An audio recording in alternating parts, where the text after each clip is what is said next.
ರಾಷ್ಟ್ರೀಯ ರೈತ ದಿನಾಚರಣೆ ಹಾಗೂ ಕೃಷಿ ಮೇಳಕ್ಕೆ ಚಾಲನೆ ನೀಡಿದ ಚುಂಚಾ ಶ್ರೀ.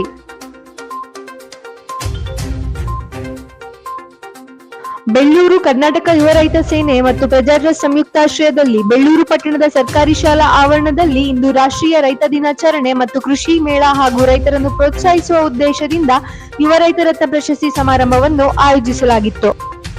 ಕಾರ್ಯಕ್ರಮದಲ್ಲಿ ಆದಿಚುಂಚನಗಿರಿ ಪೀಠಾಧ್ಯಕ್ಷರಾದ ಡಾಕ್ಟರ್ ನಿರ್ಮಲಾನಂದನಾಥ ಸ್ವಾಮೀಜಿ ಮತ್ತು ಕೃಷಿ ಸಚಿವ ಚಲುವರಾಯ ಸ್ವಾಮಿ ಅವರನ್ನು ಪೂರ್ಣ ಕುಂಭ ಸಮೇತ ಸ್ವಾಗತ ಕೋರಿ ವೇದಿಕೆಗೆ ಕರೆತರಲಾಯಿತು. ಪರಮಪೂಜ್ಯ ಚುಂಚಶ್ರೀ ಅವರ ಜೊತೆಗೂಡಿ ಕಾರ್ಯಕ್ರಮ ಉದ್ಘಾಟನೆ ಮಾಡಿದ ಕೃಷಿ ಸಚಿವ ಚಲುವರಾಯ ಸ್ವಾಮಿ ಮಾತನಾಡಿ, ರೈತರ ಮಕ್ಕಳಾದ ನಾವು ಕೃಷಿಯಲ್ಲಿ ತೊಡಗಿಕೊಳ್ಳುವ ಜ್ಞಾನ ವಿಜ್ಞಾನ ಎರಡನ್ನೂ ಕೂಡ ಮೈಗೂಡಿಸಿಕೊಳ್ಳಬೇಕು. ಪ್ರಸ್ತುತ ದಿನದಲ್ಲಿ ಬೆಳೆಗೆ ಹದವಾದ ಮಳೆ ಬರುವುದಿಲ್ಲ. ಇಂತಹ ಸಂದರ್ಭದಲ್ಲಿ ರೈತರು ಕೃಷಿ ಮೇಳ ಮತ್ತು ಕೃಷಿಗೆ ಸಂಬಂಧಿಸಿದ ವಿಚಾರಗಳಲ್ಲಿ ಭಾಗವಹಿಸಿ ಕೃಷಿ ಚಟುವಟಿಕೆ ಬದಲಾವಣೆ ಮಾಡಿಕೊಂಡು ಅಭಿವೃದ್ಧಿ ಹೊಂದಬೇಕು ಎಂದರು. ಇವತ್ತಿನ ಒಂದು ವ್ಯವಸ್ಥೆಯಲ್ಲಿ ಸಂದರ್ಭದಲ್ಲಿ ಪ್ರಕೃತಿಯ ಅನೇಕ ಗಮನ ಹರಿಸಿದಾಗ ನಾವೆಲ್ಲರೂ ಮಾಡಬೇಕಾಗುತ್ತದೆ. ವಿಶ್ವವಿದ್ಯಾಲಯ ಆಗಲಿ, ಕೃಷಿ ಇಲಾಖೆ ಆಗಲಿ, ಯಾಕೆ ನಾವು ಅವಲಂಬಿಸಬೇಕು, ಅವರು ಯಾಕೆ ರೈತರ ಪರ ಬರಬೇಕು, ರೈತರ ಹತ್ರ ಬರಬೇಕು ಅಂದರೆ ನಾವು ಇಂಥ ಅನೇಕ ವಿಚಾರಗಳನ್ನ ವಿನಿಮಯ ಮಾಡಿಕೊಳ್ತಕ್ಕಂಥದ್ದು. ಈ ರೀತಿ ಕೃಷಿ ಮೇಳ ಆದಾಗ ಬೇರೆ ಬೇರೆ ತಜ್ಞರು, ಕೃಷಿ ಬಗ್ಗೆ ತಿಳಿದಿರ್ತಕ್ಕಂಥವ್ರು ವಿಚಾರವನ್ನು ನಿಮಗೆ ತಿಳಿಸಿದಾಗ ನೀವು ಸಹ ತಿಳ್ಕೊಳ್ಳಿಕ್ಕೆ ಅನುಕೂಲ. ಮೊನ್ನೆ ನಾನು ಬೆಳಗಾಂನಲ್ಲಿ ಸದನ ನಡೀತು ಹೋಗಿದ್ದೆ. ಆಡು ಭಾಷೆಯಲ್ಲಿ ಹೇಳಿದ್ರೆ ಮಂತ್ರಿ ಅಂದ್ರು ಅಂದ್ರೆ ತಪ್ಪಾಗುತ್ತೆ, ಪತ್ರಿಕೆಯವರು ದೊಡ್ಡದಾಗಿ ಬರೆದ್ಬಿಡ್ತಾರೆ. ಬೆಳೆ ಬಿತ್ತನೆ ಮಾಡೋ ಟೈಮ್ಗೆ ಕರೆಕ್ಟಾಗಿ ಮಳೆ ಬಿದ್ದು ಅದು ನಮ್ಮ ಕೈ ಸೇರೋ ಅಂಥದವರೆಗೂ ಮಳೆ ಆಗಿ ಆ ಏನು ಕೂಲಿ ಬರುತ್ತೆ ಆ ಟೈಮ್ನಲ್ಲಿ ಕರೆಕ್ಟಾಗಿ ಬಿಸಿಲು ಬಂದು ಯಾವುದೇ ತೊಂದರೆ ಆಗದಲ್ಲೇ ಎಲ್ಲರೂ ಸಹ ಬದುಕನ್ನು ಕನಿಷ್ಠ ಪ್ರಮಾಣದಲ್ಲಿ ಒಂದು ನಡೆಸುವಂಥ ಒಂದು ಮಟ್ಟಕ್ಕಿತ್ತು. ಇವತ್ತು ನಾಟಿ ಹಾಕೋ ಟೈಮ್ನಲ್ಲಿ ಬಿಸಿಲು ಬರುತ್ತೆ, ಕೊಯ್ಲು ಟೈಮ್ನಲ್ಲಿ ಮಳೆ ಬರುತ್ತೆ. ಯಾವಾಗ ಏನು ಅಂತ ನಮಗೆ ಅರ್ಥ ಆಗಿರಲ್ಲ. ಆ ಥರದ್ದೆಲ್ಲ ಬದಲಾವಣೆ ಆಗುತ್ತೆ. ಹಾಗಾಗಿ ನಾವು ಕೃಷಿನಲ್ಲಿ ಬದಲಾವಣೆ. ಪಾಂಡವಪುರ ಶಾಸಕ ದರ್ಶನ್ ಪುಟ್ಟಣ್ಣಯ್ಯ ಮಾತನಾಡಿ, ಹವಾಗುಣ ಮತ್ತು ಪರಿಸರ ಬದಲಾವಣೆ ತಕ್ಕಂತೆ ರೈತರು ತಮ್ಮ ಬೆಳೆಗಳನ್ನು ಬೆಳೆಯಬೇಕು.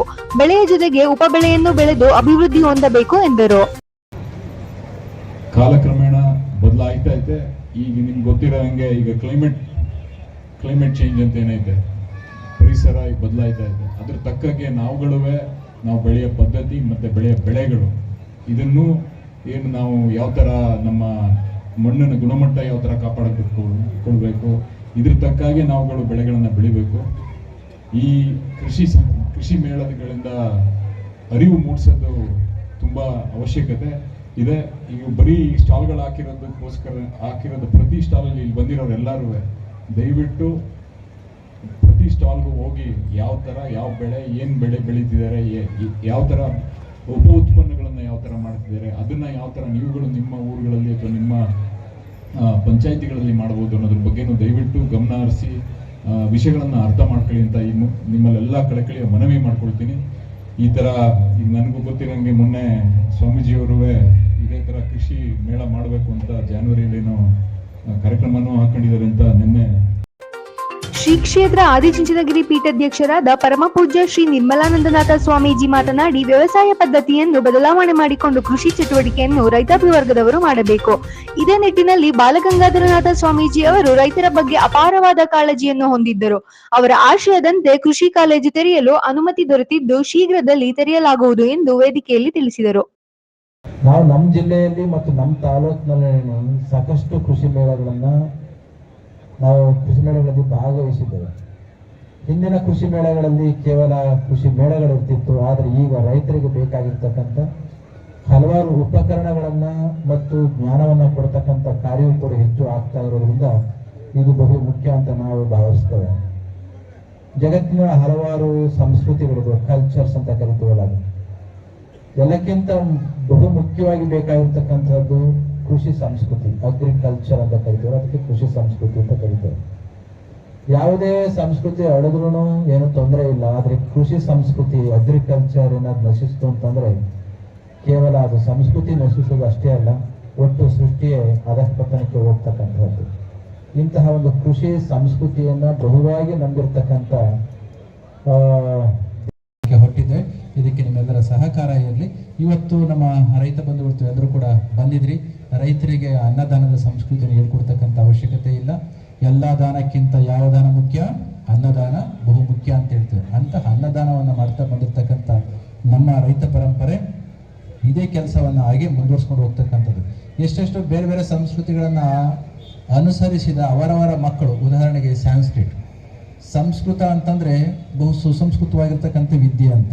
ಆದರೆ ಇವತ್ತು ಸಂಸ್ಕೃತ ಕೊನೆಯ ಹಂತಕ್ಕೆ ಯಾಕೆ ಹೋಗ್ತಾ ಇದೆ ಅಂದರೆ, ತಲೆತಲಾಂತರದಿಂದ ಸಂಸ್ಕೃತವನ್ನು ಅನುಸರಿಸಿ ಅದು ಶ್ರೇಷ್ಠವಾದ ಭಾಷೆ, ಇದು ನಮ್ಮ ಭಾಷೆ ಅಂತ ಮಾತ್ರ ನಂಬಿ ಬಂದಿದಂಥ ಅವರ ಮಕ್ಕಳುಗಳು ಕೂಡ ಸಂಸ್ಕೃತವನ್ನು ಕಲಿತಾ ಇಲ್ಲ. ಹಾಗಾಗಿ ಸಂಸ್ಕೃತಿ ಯಾವ ಮಟ್ಟಕ್ಕೆ ಹೋಗ್ತದೆ ನಿಮಗೆ ಗೊತ್ತಿದೆ. ಅದೇ ರೀತಿ ಅಗ್ರಿಕಲ್ಚರ್, ನಮ್ಮ ಕೃಷಿ ಸಂಸ್ಕೃತಿಯನ್ನು ಕೂಡ ನಾವೇನಾದ್ರೂ ಬಿಟ್ಟದ್ದೇ ಆದರೆ ಕೊನೆಗೆ ಕೇವಲ ಲ್ಯಾಬ್ಗಳಲ್ಲಿ ಅನ್ನವನ್ನು ಬೆಳೀತಕ್ಕಂಥ ಒಂದು ಸ್ಥಿತಿ ಹೊರಟೋದದ್ದೇ. ಆದರೆ ಯಾಕೆಂದರೆ ಅದನ್ನು ನಾವು ಅನ್ನವನ್ನು ಲ್ಯಾಬ್ಗಳಲ್ಲಿ ಬೆಳೀಲಿಕ್ಕೆ ಆಗೋದಿಲ್ಲ, ಇಲ್ಲ ಅಂತಂದರೆ ಅದು ಬೇರೆ ಸ್ಥಿತಿಗೆ ಹೊರಟೋಗ್ತದೆ. ಅದಕ್ಕೆ ಕೃಷಿಯನ್ನು ಕೂಡ ಆಕರ್ಷದಾಯಕವಾಗಿರ್ತಕ್ಕಂಥ ಒಂದು ಪ್ರೊಫೆಷನ್ ಆಗಿ ನಾವು ಕನ್ವರ್ಟ್ ಮಾಡಿದ್ದೆ ಆದರೆ ಆಗ ನಮ್ಮ ರೈತರ ಮಕ್ಕಳು ಮತ್ತು ರೈತರ ಅಲ್ಲದ ಮಕ್ಕಳನ್ನು ಕೂಡ ಈ ವ್ಯವಸ್ಥೆಗೆ ಬಂದು ಕೊನೆಗೆ ಲಾಭದಾಯಕವಾಗಿರ್ತಕ್ಕಂಥ ರೀತಿಯಲ್ಲಿ ಸಂಸ್ಕೃತಿ ಅನುಸರಿಸಲಿಕ್ಕೆ ಸಾಧ್ಯ ಇದೆ. ಇದು ಆಗಬೇಕು ಅಂತಂದರೆ ಈ ತೆರನಾಗಿರ್ತಕ್ಕಂಥ ಕೃಷಿ ಮೇಳಗಳ ಮುಖಾಂತರ ಮಾಡಿರ್ತಕ್ಕಂಥ ಸಂಶೋಧನೆಗಳನ್ನು ನಮ್ಮ ಜನಸಮುದಾಯಕ್ಕೆ ಮೂಡಿಸ್ತಕ್ಕಂಥದ್ದು, ಕಡಿಮೆ ವೆಚ್ಚದಲ್ಲಿ ಕಡಿಮೆ ಶ್ರಮದಲ್ಲಿ ಹೆಚ್ಚಿನ ಉತ್ಪನ್ನವನ್ನು ಮತ್ತು ಹೆಚ್ಚಿನ ಲಾಭವನ್ನು ಯಾವ ರೀತಿ ಮಾಡಿಕೊಳ್ಬಹುದು ಅಂತಕ್ಕಂಥ ವಿಚಾರವನ್ನು ನಮ್ಮ ಜನಗಳಿಗೆ ತಿಳಿಸಿದ್ದೆ ಆದರೆ ಅಲ್ಲಿಯೂ ಕೂಡ ಅವರನ್ನು ಈ ಕ್ಷೇತ್ರಕ್ಕೆ ಬರಲಿಕ್ಕೆ ಸಾಧ್ಯ ಆಗುತ್ತಿನ ಕಾರಣಕ್ಕೆ ಹಲವಾರು ಕೃಷಿ ಕಾರ್ಯಕ್ರಮದಲ್ಲಿ ಗಣ್ಯರಿಂದ ತಾಲೂಕಿನ ಕೃಷಿ ಚಟುವಟಿಕೆಯಲ್ಲಿ ತೊಡಗಿರುವ 5 ಜನ ಯುವಕರಿಗೆ ಯುವ ರೈತ ಪ್ರಶಸ್ತಿ ಪ್ರದಾನ ಮಾಡಿ ಗೌರವಿಸಲಾಯಿತು. ಕಾರ್ಯಕ್ರಮದಲ್ಲಿ ಯುವ ರೈತ ಸೇನೆ ರಾಜ್ಯಾಧ್ಯಕ್ಷರಾದ ಕೆಎಂ ಲೋಹಿತಗೌಡ, ಪ್ರಜಾ ಟ್ರಸ್ಟ್ ಅಧ್ಯಕ್ಷರಾದ ಮೋಹನಕುಮಾರ್ ಮೂಡ್ಲಿಗೌಡ, ಎನ್ಜೆ ರಾಜೇಶ್, ಎನ್ಟಿ ಕೃಷ್ಣಮೂರ್ತಿ, ಸ್ಥಾಯಿ ಸಮಿತಿ ಅಧ್ಯಕ್ಷ ಯಾಸಿನ್, ಹಲವಾರು ರೈತ ಮುಖಂಡರು ಭಾಗವಹಿಸಿದ್ದರು.